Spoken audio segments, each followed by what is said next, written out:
ED और CBI ये Bharatiya Janata party की रखाल बन गई, हम नहीं कहना चाहते हैं।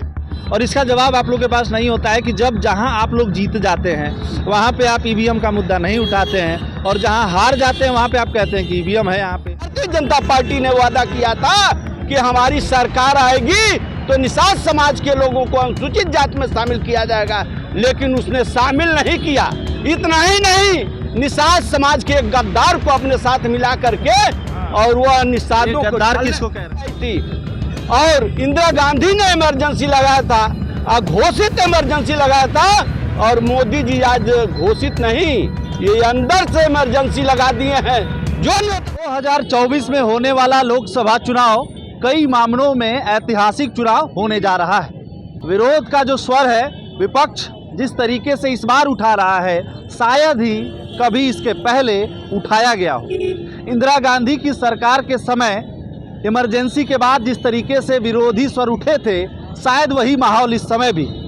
लेकिन सवाल यह है कि क्या नरेंद्र मोदी जी सच में उसी तरीके से इमरजेंसी लागू कर दिए हैं कि आप लोग ईवीएम हटाओ का नारा लगा रहे हैं। प्रसाद पार्टी का यहाँ पे एक कार्यक्रम है, देखिए, ईवीएम हटाओ संविधान बचाओ, ईवीएम हटाओ देश बचाओ, लोकसभा चुनाव बैलेट पेपर से कराओ, निषाद समाज को अनुसूचित जाति का दर्जा दो। यानी कुल मिला के इन लोग का जो मुख्य एजेंडा है आज के इस धरना प्रदर्शन का, वो है संविधान बचाना है तो ईवीएम हटाना है। यानी कि ये लोग चुनाव जो है बैलेट पेपर से करना चाहते हैं। बहुत बहुत स्वागत है। और सवाल ये है कि जब सब देश आगे बढ़ता, विकास हो रहा है, टेक्नोलॉजी की बातें हो रही है, उस समय आप लोग देश को पीछे लेके जाना चाहते हैं। देखिए, आज पूरे देश में हाहाकार मचा हुआ है, और पूरे देश के लोग यह चाहते हैं कि ईवीएम से न चुनाव करा करके बैलेट पेपर से कराया जाए। कारण यह है कि देखिए, यह इलेक्ट्रॉनिक मशीन है, जैसे मोबाइल है, आप फोन कहीं और करते हैं, फोन कहीं और चला जाता है, वैसे ईवीएम का सिस्टम है, वोट कहीं और देते हैं और वोट किसी और को मिल जाता है। जैसे अमेरिका, जापान, चीन, रूस, जर्मनी, तमाम ऐसे देश हैं, न्यूजीलैंड, तमाम ऐसे देश हैं जो 1868 में ईवीएम बनाए और ईवीएम से चुनाव कराए। लेकिन जब वहाँ विरोध हुआ और उनको जानकारी हुई कि इस ईवीएम से बेईमानी हो रही है, वहाँ की जनता जब विरोध की तो वो जाकर बैलेट पेपर से चुनाव कराने लगे। लेकिन मोदी जी विदेश घूमते घूमते वही टेक्नोलॉजी के आधार पर, ये जनता के वोट के बल पर नहीं, ईवीएम में बेईमानी के आधार पर सरकार बना रहे हैं, और 2024 में पुनः सरकार बनाना चाहते हैं। हम सब यह चाहते हैं कि ईवीएम से चुनाव न हो। देखिए, आज सुप्रीम कोर्ट के वकील भी फ्लैग मार्च निकाले, धरने पर बैठे, सुप्रीम कोर्ट के जस्टिस भी फ्लैग मार्च निकाले। लेकिन ये भारतीय जनता पार्टी की ये निकम्मी सरकार है जो बेईमानी करने के सिवा और कुछ है ही नहीं है। जब मोदी जी 2014 में आए तो हम सभी लोगों ने मिलकर के वोट दिया, और ये हुआ कि ये सबको न्याय देंगे, बेरोजगारी दूर करेंगे। लेकिन आपको मैं बता दूं कि आज तक कुछ नहीं तो कितने लाखों लोगों को बेरोजगार कर दिए, कितने लाखों फैक्ट्रियां बंद कर दिए। एक सवाल है, इस पे कई बार ये सवाल पूछता भी है, जो पक्ष के लोग हैं, जो भारतीय जनता पार्टी के समर्थन वाले लोग हैं, वो ये कहते हैं, और इसका जवाब आप लोग के पास नहीं होता है कि जब जहां आप लोग जीत जाते हैं वहां पे आप ईवीएम का मुद्दा नहीं उठाते हैं, और जहां हार जाते हैं वहां पे आप कहते हैं कि ईवीएम है, यहाँ पे ईवीएम में गड़बड़ी हो गई है, तो वहां पे क्यों नहीं आप लोग बोलते हैं? उसका क्या? देखिए, ईवीएम जहां ये चाहते हैं जितना वहां अपना सेट कर लेते हैं।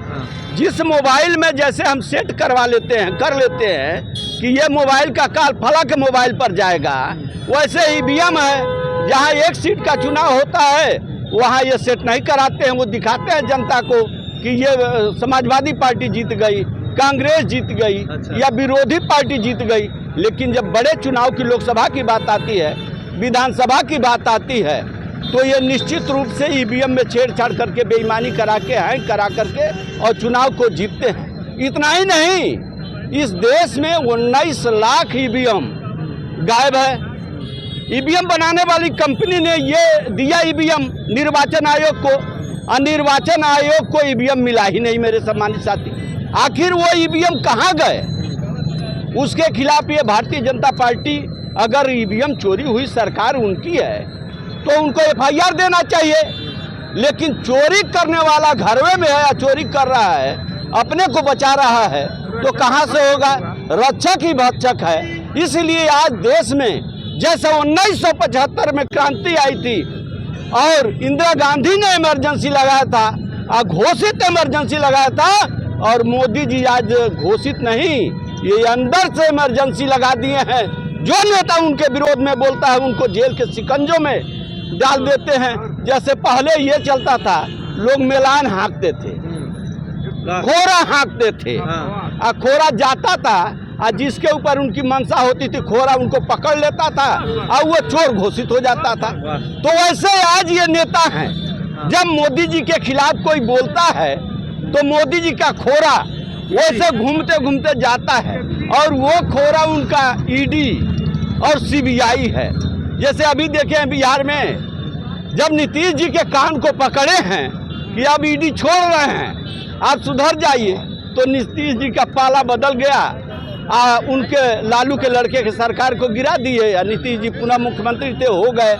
तो आज ये ईडी और सीबीआई ये भारतीय जनता पार्टी की राखाल बन गई। हम नहीं कहना चाहते हैं, जो ये चाहते हैं वो कराते हैं, हमें उससे कोई डर नहीं है। लेकिन निश्चित रूप से हमारे हक व सम्मान को मिलना चाहिए, निषादों के हक व सम्मान को मिलना चाहिए। जो भारतीय जनता पार्टी ने वादा किया था कि हमारी सरकार आएगी तो निषाद समाज के लोगों को अनुसूचित जाति में शामिल किया जाएगा, लेकिन उसने शामिल नहीं किया। इतना ही नहीं, निषाद समाज के एक गद्दार को अपने साथ मिला करके, और वह निषादों को, गद्दार किसको कह रहे हैं आप? गद्दार बस एक मंत्री है निषादों का, ऐसे गंदे लोगों का नाम नहीं लेना चाहिए। वो गद्दार निषाद का बेटा अपने को कहता है, लेकिन वो गद्दार है, इसलिए हम नाम नहीं लेना चाहते हैं। उसको मिला करके और निषादों को छलने का काम ये भारतीय जनता पार्टी ने किया है। हम लोग उसको कतई नहीं चलने देंगे। 2024 में भारतीय जनता पार्टी का मटिया मेट कर देंगे।